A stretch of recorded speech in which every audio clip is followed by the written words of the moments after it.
Alors c'est un projet qui est né vraiment d'une rencontre avec un territoire qu'est le Finistère, où je suis allée m'installer pour monter ce projet.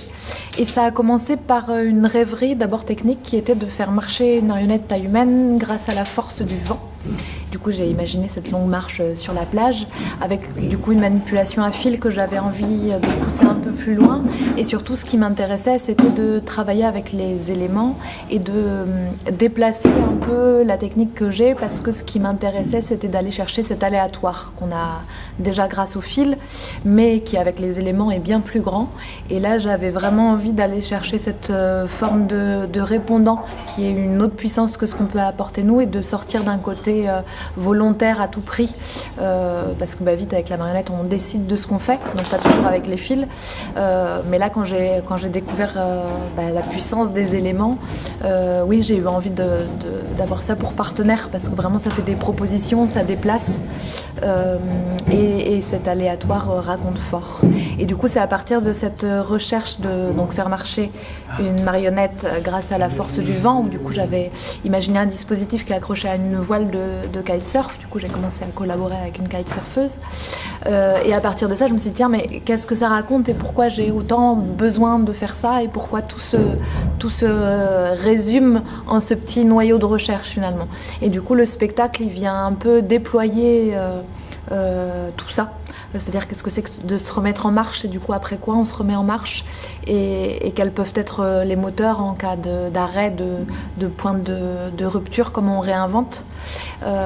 Et c'est ce qui me passionne dans les fils et dans ce que ça vient raconter aussi symboliquement et physiquement, parce que là c'est vraiment cette passerelle-là moi qui m'intéresse, c'est entre quelque chose qui raconte d'abord symboliquement, mais qui en fait est pleinement là physiquement. Et du coup c'est ce petit circuit qui m'intéresse dans la façon de raconter les choses, et comment un dispositif en lui-même déjà vient nous dire ça. Et les fils ils ont une puissance symbolique très forte, et pour moi là c'était vraiment une façon de réinventer des chemins. C'est ce que j'ai découvert dans la manipulation à fil, c'est que tout est possible, il s'agit juste de faire des tours et de trouver les bons points de renvoi. Et ça, d'un point de vue de sens, je me suis dit que c'était assez inouï, et surtout dans la question d'un réapprentissage humain, de comment on se réadapte, et quels sont ces nouveaux chemins, quelles forces nous entourent, et quels sont ces nouveaux moteurs. Et ouais, du coup ça a été vraiment le point de départ du projet. Pour moi, c'est important dans le théâtre quand même que ce soit pas que de la recherche, enfin, en tout cas dans cette proposition-là, parce qu'autant il y a un volet de recherche pur et dur qui continue, mais autant là j'avais envie que ça raconte, parce que moi je viens aussi du théâtre et pas que de la marionnette et pas que de la technique, et du coup c'est vraiment tous ces croisements qui me parlent. Après ça va pas être linéaire, c'est plutôt comme un montage vidéo, on va avoir différents plans, différents tableaux, et le rapport au temps n'est pas forcément linéaire non plus. Là, dans le travail avec les éléments et dans le travail avec le paysage extérieur qui a été vraiment le point de départ du travail, il y a ce rapport avec le réel qui est très présent. Et c'est ce qui m'intéressait, c'était d'aller vraiment dans un côté assez brut et très concret avec le réel, sachant que souvent, du point de vue d'une théâtralité ou d'une plasticité, entrer en comparaison avec le réel, bien réel, souvent ça fragilise, parce qu'il y a une sorte de concurrence qui fait que ça dévalorise l'objet, etc. Et là, j'ai vraiment eu envie, depuis le début, d'aller frotter au plus fort avec ça, de me dire jusqu'où je peux aller, et à partir d'où ça redevient un objet inerte qui parle plus, et pourquoi de temps en temps cette inertie elle se retrouve complètement réveillée par le réel autour et qu'il n'y a rien à faire.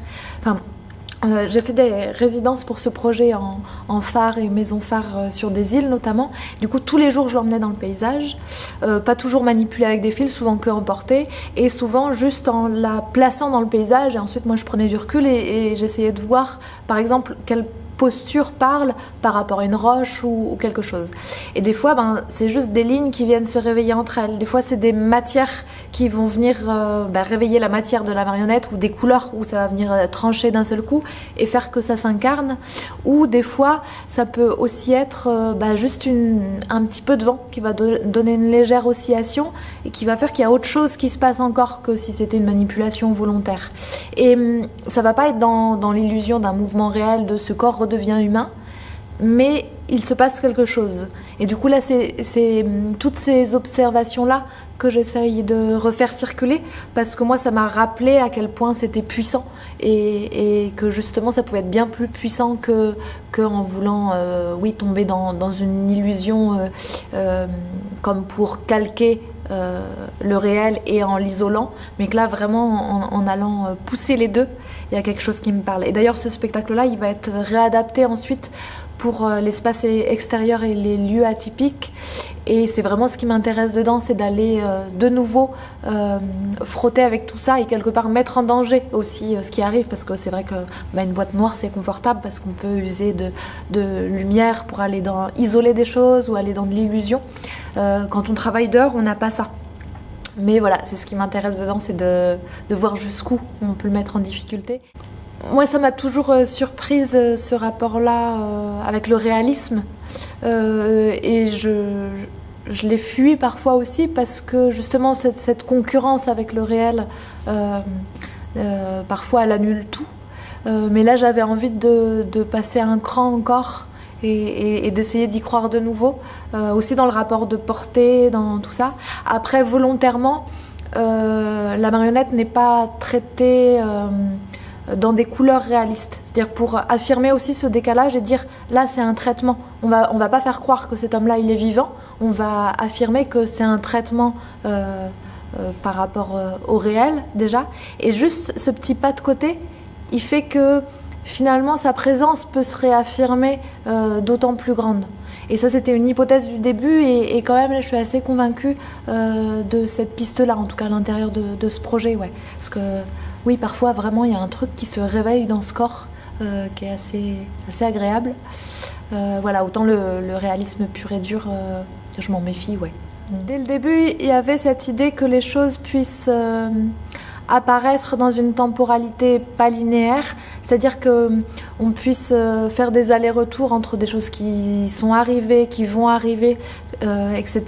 Et du coup, j'avais envie de travailler au plateau avec des sons en direct amplifié, des choses bouclées, des choses qu'on entend à un moment et qui prennent sens qu'ensuite. Du coup, il y avait ce désir-là, oui, de mettre des micros un peu partout d'abord. Comme il est question du souffle et de cet aller-retour entre le paysage extérieur et le corps, et comment il y a une bascule qui se fait constamment, que les éléments nous apportent et aussi nous traversent, etc. Du coup, pour aller jusqu'au vent, j'avais envie de pousser le chemin du souffle, donc qui passe d'abord par plutôt de l'apnée, de la suspension, et ensuite voir comment ça regagne de la respiration et une circulation pour en retourner vers l'extérieur et dépasser un peu la frontière du corps.